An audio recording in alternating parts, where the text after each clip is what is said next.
Shalom, salam damai sejahtera Bapak Ibu, saudara-saudariku seiman.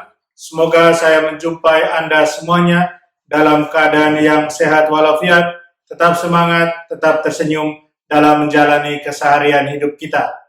Untuk kita yang sehat, Tuhan berikan terus kesehatan, dan untuk sama saudara-saudari kita yang sakit, Tuhan berikan kesembuhan segera. Jumpa kembali dengan saya, Romo Adi, SVD, dalam permenungan harian Sabda Tuhan, Embun Sabda, di hari Selasa, tanggal 8 September 2020. Saudara dan saudariku seiman, hari ini kita merayakan hari ulang tahun kelahiran dari seorang perempuan yang luar biasa, dari Bunda Maria, Bunda Gereja, Bunda Penebus, Bunda Allah. Saudara dan saudariku seiman, berbicara tentang Bunda Maria, ada banyak aspek yang bisa kita lihat dari beliau yang adalah Bunda Kristus, Bunda Tuhan kita. Ada banyak hal yang bisa kita pelajari, dan pestanya pun atau hari rayanya pun ada begitu banyak yang kita rayakan dalam gereja Katolik. Dalam hari raya misalnya ada 4 hari raya besar yang kita rayakan untuk menghormati Bunda Maria. Belum lagi ada banyak pesta yang kita rayakan. Hal itu mau mengatakan kepada kita betapa berartinya, betapa terhormatnya, betapa kudusnya, betapa sucinya perempuan ini, Bunda kita, Bunda Maria. Saudara dan saudariku yang dikasihi Tuhan, saya ajak kita untuk hari ini untuk merenungkan Bunda Maria sebagai teladan dalam hidup beriman. Ada 4 hal yang mau saya angkat untuk kita boleh sama-sama melihat kepada Bunda kita Maria dan meneladaninya dalam hidup beriman kita setiap hari. Yang pertama, pastinya Bunda Maria adalah seorang beriman. Bagaimana dia mendapat ini? Bunda Maria adalah orang yang kudus dan saleh dalam hidup berimannya. Bagaimana dia dapat ini? Dia dapat dari keluarga, dari ayahnya Santo Yoakim dan dari ibunya Santa Ana. Bagaimana kita tahu kehidupan dari ayah serta ibu dari Bunda Maria sehingga kita bisa mengatakan bahwa mereka adalah orang saleh, dan karena itu mereka menurunkan kesalehan dan kekudusan dalam hidup agama kepada anak mereka Bunda Maria. Dalam Injil Apokrif, dalam Injil Yakobus, Injil Apokrif adalah Injil yang tidak diakui dalam gereja, tapi apa yang ditulis juga merupakan satu patokan yang gereja lihat untuk melihat hal-hal yang baik yang bisa diambil dari sana.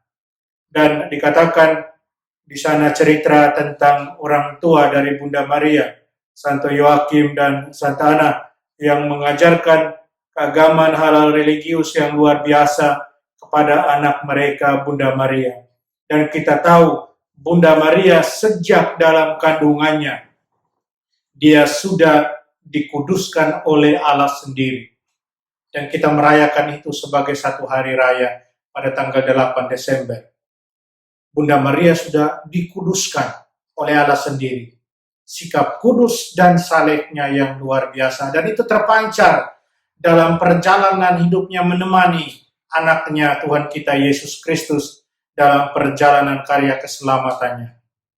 Dan kita boleh belajar juga dari dia, saya kira, untuk terus menjadi saleh dan kudus, hidup sesuai dengan apa yang Tuhan Yesus harapkan dari kita murid-muridnya. Hal yang berikut yang bisa kita teladani dari Bunda kita Maria adalah soal kesetiaan dan kesabaran.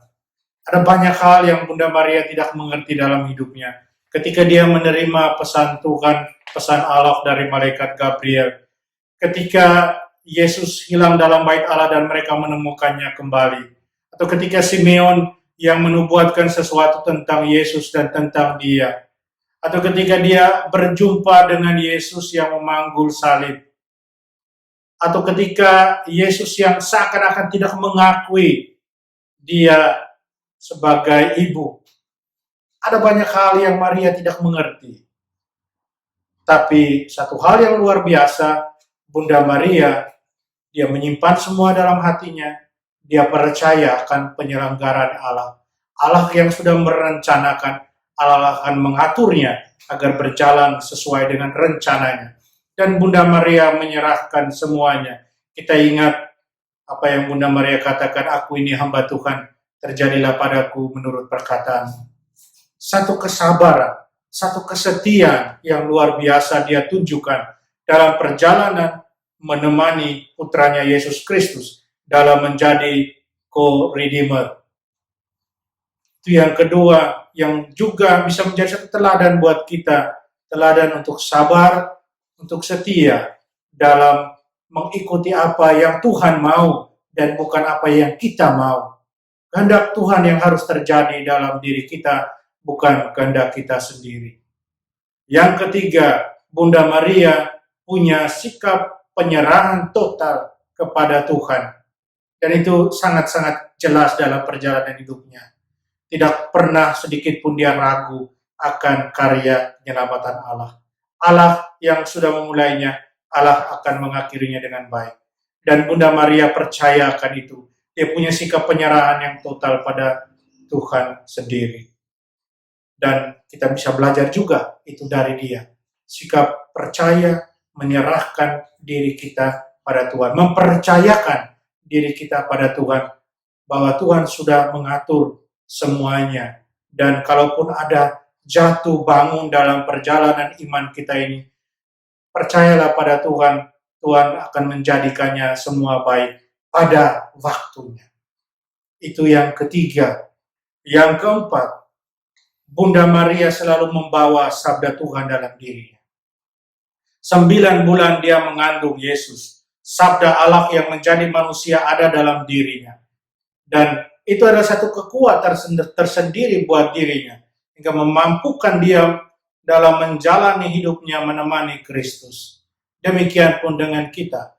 Hendaknya kita selalu membawa Kristus dalam diri kita. Membawa sabda Allah itu dalam diri kita. Agar kiranya dengan melihat kita, orang lain tahu dan sadar bahwa Kristus ada. Kristuslah yang membuat segala menjadi indah, menjadi baik. Saudara dan saudariku seiman, ada banyak poin lagi yang bisa kita renungkan dan refleksikan dari teladan hidup orang beriman dari Bunda Maria. Namun saya kira 4 hal tadi yang saya sharingkan, saya katakan, kira menjadi satu refleksi baik buat kita dalam merayakan pesta kelahiran dari Bunda Maria.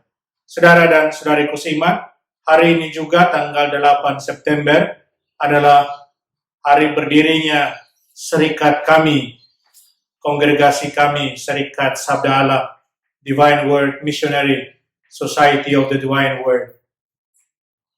Doakanlah kami, para misionaris Serikat Sabda Allah, para romo, para pater, para pastor, dan para bruder dalam Serikat Sabda Allah. Sudah 145 tahun kami berdiri sejak tanggal 8 September 1875 yang didirikan oleh Santo Arnoldus Jansen dengan misionaris pertama kami, Santo Joseph van der Metz. Doakanlah kami, Bapak, Ibu, Saudara, dan Saudariku, agar kiranya kami, para romo, para bruder, boleh tetap setia dalam perjalanan panggilan kami, dalam mewartakan sabda Allah, mewartakan Tuhan kita Yesus Kristus.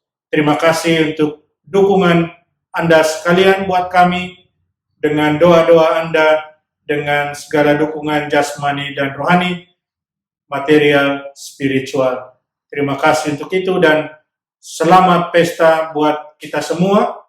Selamat pesta hari kelahiran Bunda kita Maria. Dan mari sekarang kita mohon kekuatan dari Tuhan, kita mohon berkat dari Tuhan. Tuhan sertamu.